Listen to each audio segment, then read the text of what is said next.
Shalom, kita berjumpa kembali di dalam program Sekolah Sabat 5 Menit bersama GEM AHK Menteng Jakarta. Marilah kita mengundang Roh Kudus agar dapat menguasai hati dan pikiran kita. Pelajaran hari ini, Selasa 20 April 2021, berjudul Dari Abram Menjadi Abraham. Apalah arti sebuah nama? Nama adalah sebuah label, sebuah pembeda antara satu dengan lainnya. Nama juga adalah lambang harapan. Oleh karena itu, orang tua memilih nama yang bermakna baik untuk anaknya, karena mengandung harapan untuk anak-anaknya. Pada hari ini, kita akan sama-sama mempelajari nama yang menandakan suatu perjanjian yang ajaib antara Tuhan dan seorang manusia. Bangsa Semitik sangat menghargai sebuah nama.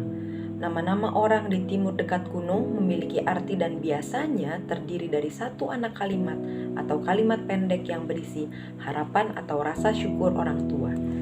Contohnya, Daniel artinya Allah adalah hakim, Yoel, Yahweh adalah Allah, dan Nathan, pemberian Allah. Oleh karena itu, tidak heran di dalam Alkitab seringkali kita lihat seorang tokoh yang berganti nama untuk menggambarkan suatu perubahan di dalam hidupnya. Ada tertulis di dalam Kejadian 32 ayat 28. Lalu kata orang itu, namamu tidak akan disebutkan lagi Yakub, tetapi Israel. Sebab engkau telah bergumul melawan Allah dan manusia, dan engkau menang. Nama Yakub yang artinya seorang penipu ulung, kini diganti menjadi Israel, yang artinya dia bergumul dengan Allah. Sebagai peringatan bahwa Yakub tidak boleh lagi hidup di dalam kekuatannya sendiri, tetapi harus bersandar sepenuhnya kepada Allah dan hidup dalam ketergantungan padanya.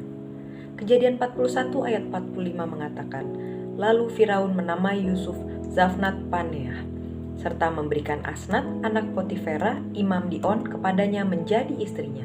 Demikianlah Yusuf muncul sebagai kuasa atas seluruh tanah Mesir. Menurut para penafsir, nama baru Yusuf berarti penyelamat zaman. Entah mengapa Firaun menjuluki Yusuf dengan nama itu.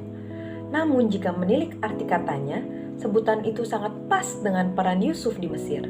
Allah memakai Yusuf untuk menyelamatkan Mesir, yang pada masa itu dilanda bencana kelaparan hebat. Daniel 1 ayat 7 mencatat, pemimpin pegawai istana itu memberi nama lain kepada mereka. Daniel dinamainya Belsazar, Hananya dinamainya Sadrak, Misael dinamainya Mesak, dan Azaria dinamainya Abednego. Supaya diterima sebagai pegawai raja, Daniel dan kawan-kawannya memerlukan kewarganegaraan Babel. Hal ini dilakukan dengan memberi mereka nama Babel. Daniel yang berarti Allah adalah hakimku dinamai Belsazar. Bel, dewa tertinggi Babel, melindungi hidupnya. Hananya, Tuhan menunjukkan kasih karunia menjadi Sadrak, hamba aku, yaitu dewa bulan. Misael, siapa yang setara dengan Allah, dinamai Mesak, bayangan pangeran atau siapa ini. Dan Azaria, Tuhan menolong, dinamainya Abednego, hamba Nego, yaitu dewa hikmat atau bintang fajar. Nama baru seringkali diberikan dengan harapan agar panggilan tersebut lama-kelamaan akan mempengaruhi identitas orang tersebut. Namun Daniel dan kawan-kawannya, sekalipun memperoleh nama-nama baru sebagai penduduk Babel, para pemuda Yahudi ini menetapkan bahwa mereka akan tetap setia kepada Allah yang esa dan benar, sama seperti nama asli mereka. Masih banyak lagi kisah menarik tentang arti sebuah nama.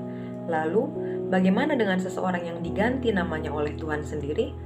Mari kita sama-sama membuka Alkitab kita dan membaca Kejadian 17 ayat ke-4 sampai 5. Dari pihakku, inilah perjanjianku dengan engkau. Engkau akan menjadi bapa sejumlah besar bangsa. Karena itu, namamu bukan lagi Abram, melainkan Abraham, karena engkau telah kutetapkan menjadi bapa sejumlah besar bangsa. Abram berarti bapa yang ditinggikan, dan Abraham berarti bapa dari satu bangsa yang besar. Tuhan mengubah nama Abram menjadi Abraham agar nama barunya dapat berpengaruh pada bagaimana Abraham melihat dirinya sendiri, mempengaruhi cara berpikir Abraham, dan yang terpenting menjadi suatu tanda perjanjian dari Tuhan. Perjanjian yang luar biasa di mana Tuhan berjanji kepada Abraham yang saat itu berusia 99 tahun dan memiliki istri yang sudah tua dan mandul. Perjanjian di mana Tuhan akan membuat Abraham menjadi bangsa yang besar. Perjanjian yang sulit diterima oleh pikiran seorang manusia. Bayangkan, setiap kali orang memanggil Abraham, Abraham teringat akan janji Tuhan bahwa dia akan menjadi bapa dari suatu bangsa yang besar. Hubungan yang baru dengan Tuhan seringkali menuntut nama yang baru untuk menandakan hubungan yang baru itu. Begitulah Tuhan memperbaharui hubungannya dengan Abraham melalui perjanjiannya. Apalah arti sebuah nama? Nama baru Abraham adalah sebuah segel, sebuah pelengkap perjanjian indah yang luar biasa dari Tuhan bagi Abraham dan keturunannya, bangsa yang besar, yaitu untuk menolong menambah iman Abraham berpegang kepada janji-janji Tuhan kepadanya. Sekian program Sekolah Sabat 5 Menit kita pada hari ini. Kiranya Tuhan memberkati kita semua.